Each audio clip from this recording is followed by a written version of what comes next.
अब दोनों ego fight कर रहे हैं कि पंजा किसका गिरेगा, इस पे फाइट चल रही है।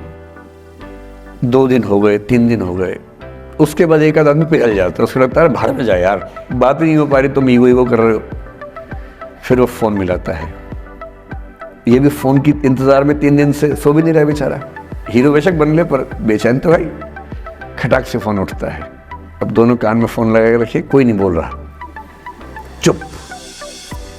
क्या बातचीत चल रही है सोचिए, एक भी शब्द नहीं, एकदम चुप। थोड़ी देर के बाद कंफर्म करने के लिए कि है भी या नहीं, एक बोलता है हेलो, वहाँ से आवाज़ आती है कोई